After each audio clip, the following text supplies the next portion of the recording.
When I had taken and dealt with the ethical knowledge previously, I have dealt in fact with the individual achievement within the ethical knowledge and within the ethics itself.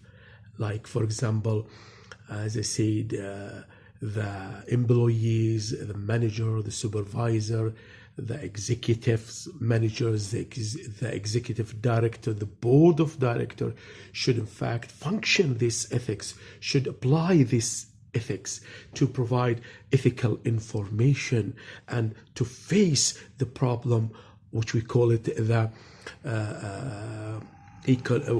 knowledge economy. But today, in fact, I find something also beside the individual achievement, which I call it myself technology or network achievement. And I split it into three parts. The first one, I call it the website. For example, the Facebook and the Googles and the Wikipedia, for example, or the Pupa. All these are in fact to provide us with pithy informations. And I cannot say all of them are ethical information, but at least they provide information about the organization.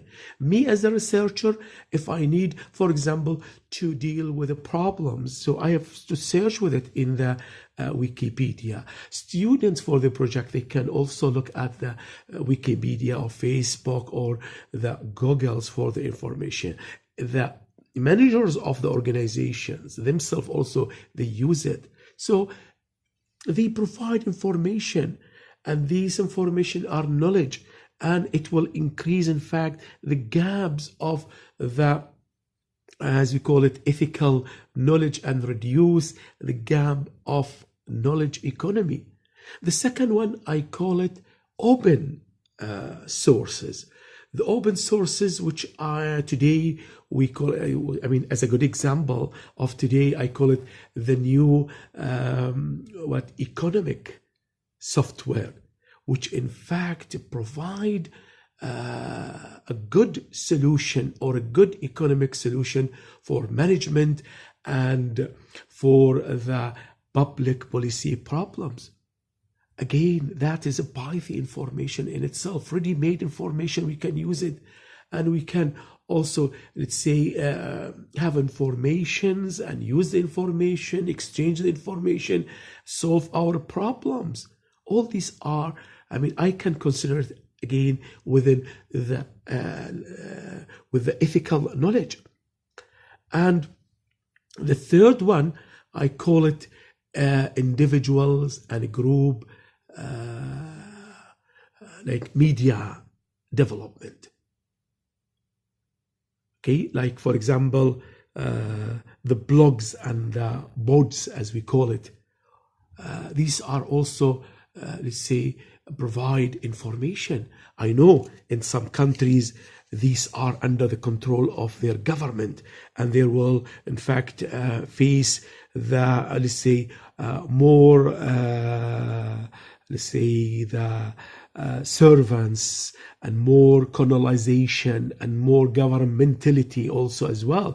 But at the end of the day, they provide information. But at the end of the day, they reduce the problem of knowledge economy and increase the gap, as I said, of the ethical knowledge. But the question here now, you might ask me, how are we going to apply it? An individual achievement is easy, and we can also create a code for them, ethical code. But it is not easy, in fact, to create and establish, let's say, ethical code for this technology or network achievement. So this is my second step, as I said, but it is not an easy. If the organization I'm going to deal with and the individual I'm going to work with to finish my research help me ethically, I will include it in my research. But if I fail to do that, I'll make it as separate research and deal with this technology and, as I call it, network achievement. Thank you very much.